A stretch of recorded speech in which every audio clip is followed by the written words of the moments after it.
Before the fiery reunions, the viral spin-offs, and the endless debates on social media, 90 Day Fiancé began as a quiet experiment back in 2014.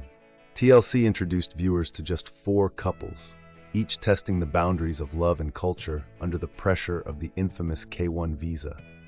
At the time, no one could have predicted that this little series would become a global reality TV empire.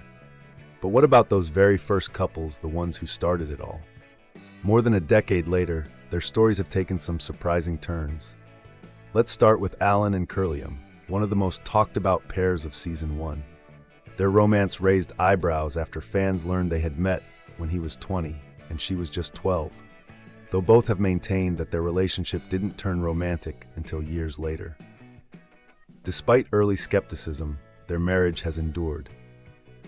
Today they live in North Carolina with their 2 young sons. In a heartfelt, full-circle moment, the family traveled back to Goiânia, Brazil, where Alan proposed nearly 13 years ago.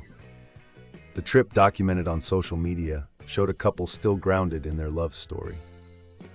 Then there's Russ and Paola, whose relationship has weathered countless storms.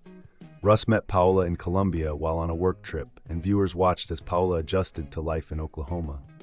Their fiery personalities and Paola's bold career choices kept them in the spotlight for years, including multiple seasons of Happily Ever After.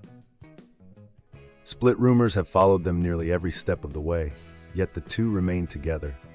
Paola has carved out a name for herself as a professional wrestler under the stage name La Goat Colombiana, while Russ has built a career in mechanical engineering and even published a children's book titled The Curious Case of the Missing Sock. Together, they're raising their son Axel, proving that their love can withstand the pressure of fame and change. Not every season 1 couple has had such a smooth ride. Mike and Aziza, who first connected through a language learning website, seemed to build a stable life together in Ohio with their daughter Olivia. But in 2024, headlines surrounding them took a dark turn. Mike was arrested and convicted for possession of child pornography, facing a sentence of over 10 years. Aziza, in a public show of loyalty, wrote a letter in his defense, insisting that the man she knows is a loving father and husband. The situation remains one of the most shocking scandals in 90 Day Fiancé history, casting a long shadow over their once quiet family life. Finally, we come to Louis and Aya, whose journey was marked by fewer fireworks but no less devotion.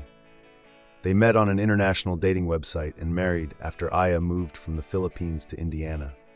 Blending families was never easy, as Luis already had 2 sons from a previous marriage, but Aya embraced her role wholeheartedly. Today, they live in Indiana with their children and run a crafting business together called Lola Lilies. While they've stayed mostly out of the spotlight, Louis occasionally shares glimpses of their life, including a touching Mother's Day tribute to Aya, praising her as both a stepmother and mother. So where does that leave us? A decade later, the original 4 couples of 90 Day Fiancé showed just how unpredictable these international romances can be. Some have thrived, building families and businesses. Others have faced scandals and heartbreak.